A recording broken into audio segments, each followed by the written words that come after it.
of things do we need to do? In other words, the one way to improve or employee satisfaction ratings is ask the employees what we need to do to improve the satisfaction, right? Well, you can't just think of looking at a crystal ball and the answer's gonna come to you, because quite frankly, it ain't gonna happen. So in that service department leadership course, we're gonna talk about techniques that managers can use and some stuff all around that to start to work on these things. Because we wanna do, I don't know what the decision was, how often are we gonna do these? About every? The employee satisfaction Yeah. rates yearly. So we're gonna do these yearly. So what we have here is a baseline that we can work with. So we really wanna see improvements in areas, and so we're gonna work with your managers to help them ferret out what they need to do, how they need to encourage people to make the change so that we get the ratings that we want. So just a little bit on that. You get asked a lot of complicated questions about this stuff if you do a workshop. That's what you gotta work it for. I can answer questions a little more, in much more detail than I would expect you in a lot of these instances, but I've been working with this stuff, so I got an idea of what's going on. So if it's complicated, but overall, I think these results are excellent. I think these really are excellent results. I think what we did the last survey was 5 or 6 years ago. I think our overall rating was 85%. And then when we tallied these up, Kevin just did yesterday, I think it was an 82.2% overall this time. Yeah, well, you can't really go off last time because it was not anonymous. It had her name on it, and it felt a lot different than this one. Did this one work well, you think? Yeah, what did you It didn't for me. No, why not? I think it would have been better if we could have just gotten the email with the link to the survey Yes. and done it in our own office in our own time and not feel like, oh, people are gonna walk by and see me in here, so they know. I had the door shut and I had like 15 people knocking on the door. I did mine overnight, so I didn't feel pressured. And I purposely waited till I had an overnight shift, so nobody would bother me when I did that. That's what I thought. So as nursing staff, we have a little more flexibility. And I think most of our staff waited until we had an overnight shift, so we wouldn't feel pressured. I liked it on the computer. But I agree, I think it needs to be accessible in any department. And that way, it's not like, oh my gosh, so-and-so's back there doing their survey. We need to be bothering them, making sure that they're completing it and. It depends of your organization. That's sort of a fault of the surveying tool itself. That is how, I'm not to place blame on. No, it is, but no, it is us. But It is that's us. how they wanted, and actually, they wanted us to have a person in the room recording, and so we made sure everybody did it. So we took that part out, but they did only want one computer accessible. So with maybe ideas, and we can communicate, this would work better as a way to develop that tool. Because I totally agree with you. Here's the link. Click on this and fill it in. Because some people might take the 5 minutes to do Yeah. it. Some people might have more to say and take. Well, longer. and You guys have a lot to say. I know that. I I see had something coming. time right then to do it, Yeah. but here comes someone knocked on the door. Oh, that's okay, I'll just do it. And That was the technical stuff. That's us. That's not Sandy. That's us. But again, it's the limitations of the tool that we have. And again, it's the tool was designed to do a certain thing, and we need to update it. So your comments are noted. I mean, we're a little facility. You have to imagine a 300-bed hospital trying to get 600 employees into one room. Be a lot more than 600. Biggest hospital I did this in was 6,800 employees. We did this course 5 times with 100 people in the room every time. It was just crazy. It was, I didn't know anybody. Okay, you're in a ballroom in a hotel on a stage with a microphone. It's crazy. So yeah, this would not work there. But we'll take those comments and we'll pass them along, and then you will be part of an audit process later on in the year, and maybe that's one thing that you want to bring up with the audit, so that it's in the audit report, because that sometimes can really help to strengthen the emphasis on where to go. What do they call that health plan when we turn in things that we think they can improve on, and they put it in the ballot box. There we go. That'd be similar to that. Yeah, but it will show, because the audit is, what do you guys need to do, what do we need to do? and what's the new priorities. So the audit is. And I don't mind having to sign my name on a piece of paper saying I did the survey, that's fine. Yeah. But it's just the accessibility of it, so you don't feel. I like the anonymity because anonymity will get more people to answer honestly. That's just my opinion. Yeah. Because there's always a reluctance, if it's not mandatory, there's always a reluctance and there's always paranoia. You guys are going to be doing another survey on managers soon, and it's not electronic, it's on paper. And again, very specific instructions I give to managers. You just tell them to put a dot. You don't even have to put an X, just a dot. And how do you do this, right? You don't hand it out and say, okay, can you fill this out for me, Mike? And not stand there and. No, what you do is something like this, is you hand them out, and you say, this is really important, you're assessing E and managers, I really want to approve. So what I'm going to do is I'm going to ask you to just put a dot or an X if you feel comfortable. You don't have to put no other markings on the paper whatsoever. When you're done, give them to Mike. Mike, here's an envelope, put them in the envelope, take them to HR, we'll see you in 10 minutes.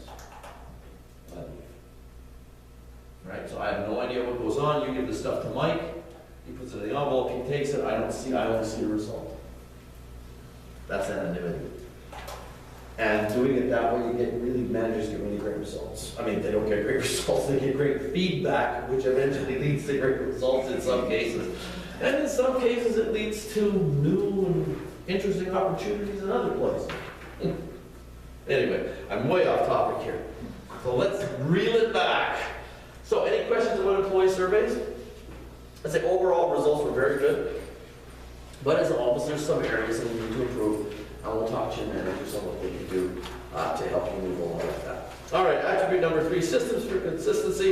If you've got a problem, make it a procedure, and it won't be a problem anymore. So the recommendation is adopt the platinum rule. Whoever hears the complaint becomes that customer's saint.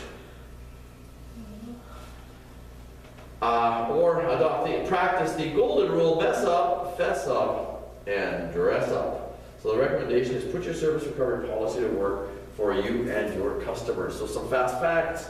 Only 1 out of every 26 customers will bother to complain.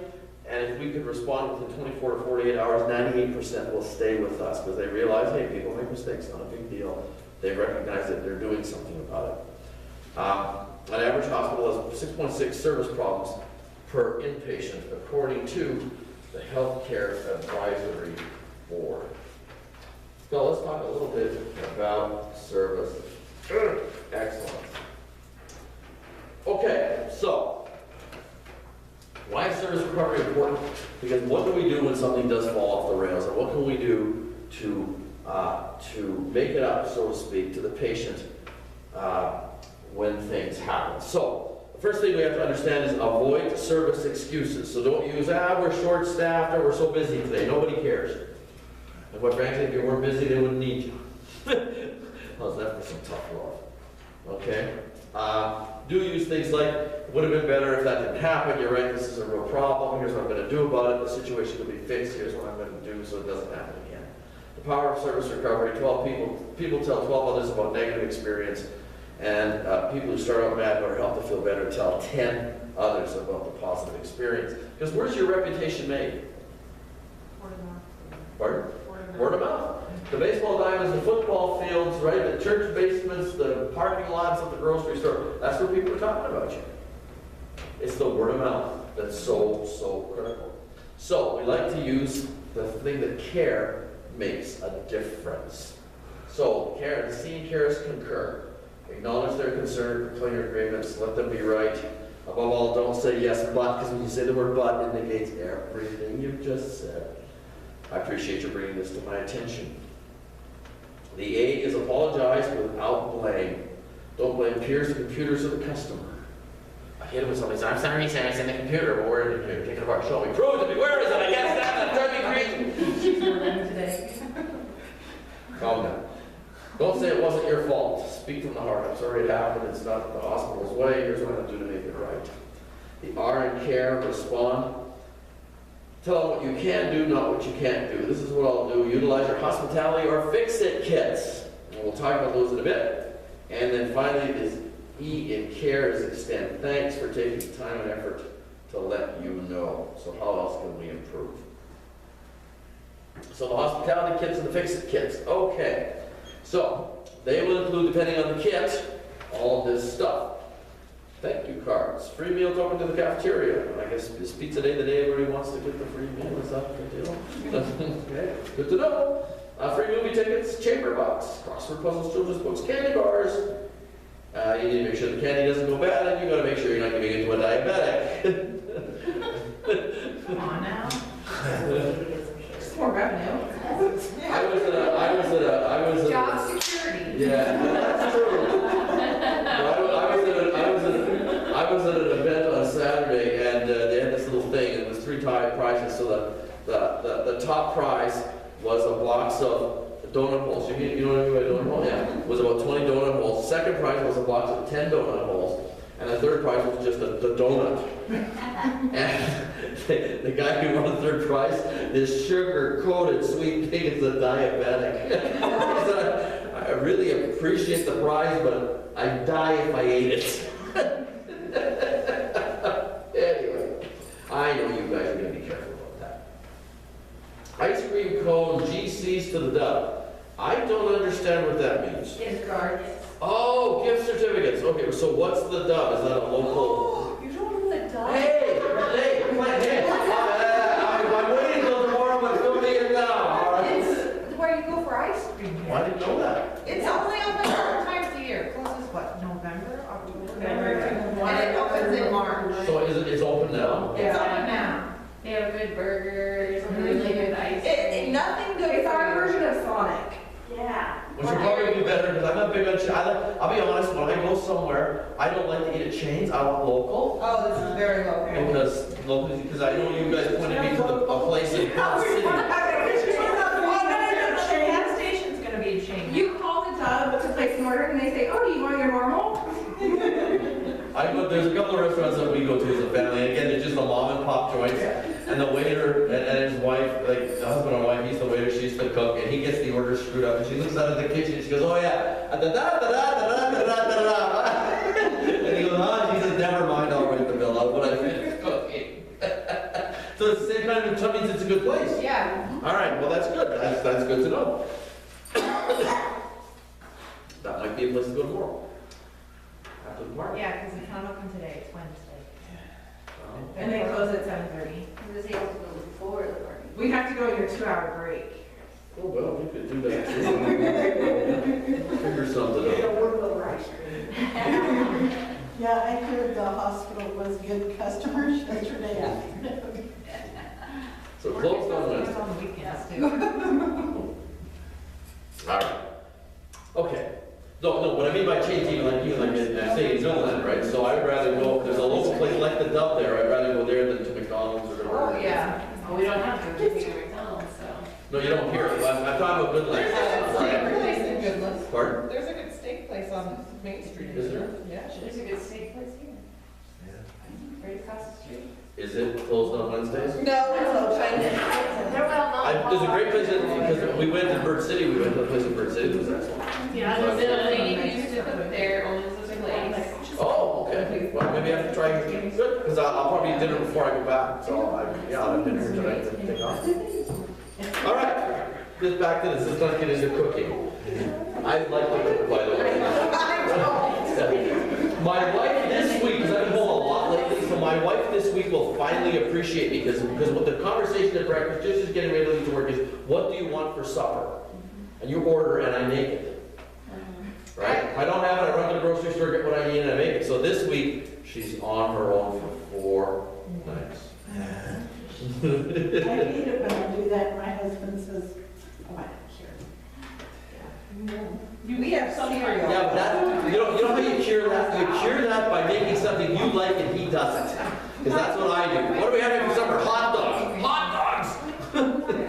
Anyway, back to operating policy and procedures. So there's a rather, let's go through this quickly, just so we understand what's in here. So, policy of DCH to prevent service failures when possible and to administer service recovery to our customers as soon as possible when a service failure arises. The policy outlines the levels of service recovery and assists the hospital staff in determining the appropriate service recovery action based on the circumstances of the problem and the customer temperament. That's a mouthful. So the procedures, definitions, customer, patient, visitor, or family member. Excuse me, the fixer is the person who first becomes aware of the customer issue and owns it. Service recovery is the process that used to satisfy the unhappy customer. The fix-it kit is items such as gift cards, meal tokens, etc. And the hospitality kit is sort of a little bit different. The hospitality kit is things like snacks, puzzles, small games, whatever. So somebody's waiting, so you give them a word search, just sort of a, In specialty clinic, we Yeah. have something like that. yeah. So we want to make something like that available across the board. Equipment and materials, the fix-it cards, the fix-it kits contain chamber bucks, a $5 meal token, movie ticket for $5, or a gift card to the Dub for free ice cream for $2. Now, is that a small ice cream? Well, no, don't answer, because we'll get into that and we'll never get on. And then hospitality kits, candy bars, crossword puzzles, etc., etc., etc. So first, the hospitality kits, they'll be offered in an effort to make their visits more comfortable during delays. So it's a preemptive measure. So in other words, can we manage something? Many years ago, I'm a professional magician, I don't know if you know that. But I got hired many years ago, one Christmas by Sears, a Sears store. And my job was to walk around and find a lineup and do close-up magic so people forgot how long it took to get through the tilling. That's all I did, was walk around my little table, look around. By the way, in case you're wondering, toys and ladies wear. Was where, sorry, that's what the lineups were. But they just wanted people not to fret about standing in line for so long. So the wait time management is really critical no matter where we are. If we manage the wait time, even though sometimes it's long, we don't get knocked down on surveys because we managed it, so it's important. So these hospitality kits will really help in doing that. So the program director will assume responsibilities for creating them to be kept, for creating hospitality kits to be kept to fix the kits. Department managers will assume responsibility for monitoring them, and then the program director will replenish. Kits will be monitored monthly, and then they will pay for it. I'm probably so far behind. I can't get it out of my PowerPoints. Fix-it kits. Okay, so when a fixer first learns of a service failure, they own the issue and become responsible for resolving the issue by following the flow chart. And we'll get to that in a bit. There's a $10 per incident and $30 per calendar year person limit, unless there are extenuating circumstances, which is a received administrator approval. So we need to track this stuff. We don't want this to turn out to, what the heck, I need an ice cream, so let's go complain. Right? We don't want it to turn into that, or, a little low on gas, let's get a couple of chamber bucks, run down to the gas station, get a couple of gallons, right? We don't want this to turn into a vending machine. We are going to be monitoring, though, to make sure we know who the people who have reached their limits are, and we'll make sure that that is circulated to managers. The best place to put that is in the fix-it kit itself.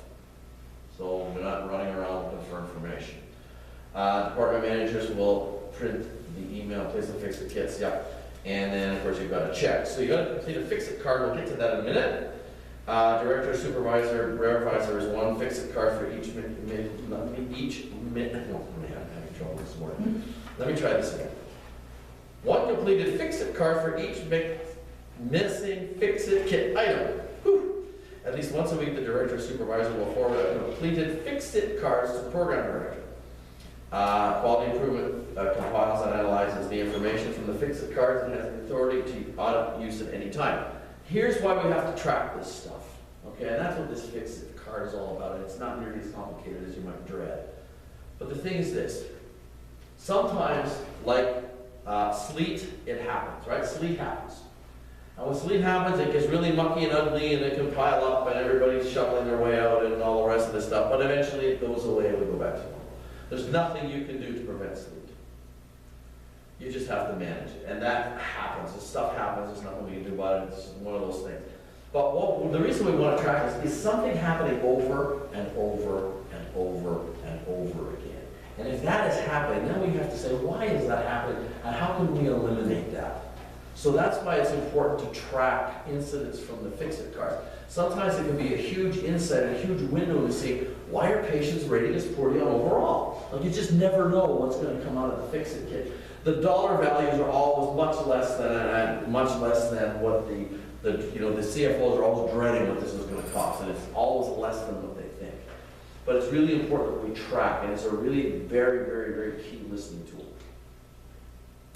Director Supervisor designee goes to permanent